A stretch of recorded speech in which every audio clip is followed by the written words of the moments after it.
હતી આ બેઠકની અંદર કુલ 24 દરખાસ્તો હતી। રાજકોટ શહેરના અલગ અલગ વિસ્તારોમાં વિકાસ કામોની કુલ 24 દરખાસ્તો આવી હતી। એમાંથી કુલ 4 દરખાસ્તને પેન્ડિંગ રાખવામાં આવેલ છે અને બાકીની તમામ દરખાસ્તો મંજૂર કરવામાં આવેલ છે।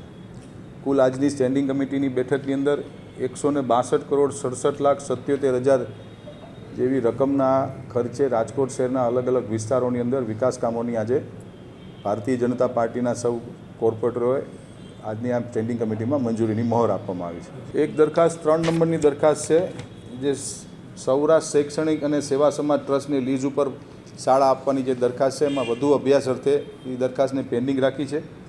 બીજી, રાજકોટ મહાનગરપાલિકાની માલ મિલકતના રક્ષણ માટે સિક્યુરિટી ગાર્ડ્સ પૂરા પાડવા માટે એજન્સી નિમવાનો દ્વિવાર્ષિક કોન્ટ્રાક્ટ છે, એમાં વધુ ખર્ચની દરખાસ્ત આવી છે, એ પણ અમે હાલ પૂરતી તપાસના અર્થે પેન્ડિંગ રાખવામાં આવી છે। પછી કુલ ક્રમ નંબર 6, રાજકોટ મહાનગરપાલિકાની જુદી જુદી શાખાઓની જગ્યાઓમાં પગાર ધોરણમાં સુધારો કરવા અંગેની દરખાસ્ત હતી, એને પણ વધુ અભ્યાસ અર્થે પેન્ડિંગ રાખી છે। અને એક, રાજકોટ મહાનગરપાલિકાની ઓડિટ શાખામાં ખાલી પડેલ સબ ઓડિટરની જગ્યા પર બઢતી આપવા અંગે મ્યુનિસિપલ કમિશનરશ્રીનો જે પત્ર હતો એ અભ્યાસ અર્થે અમે લોકોએ પેન્ડિંગ રાખવામાં આવી છે।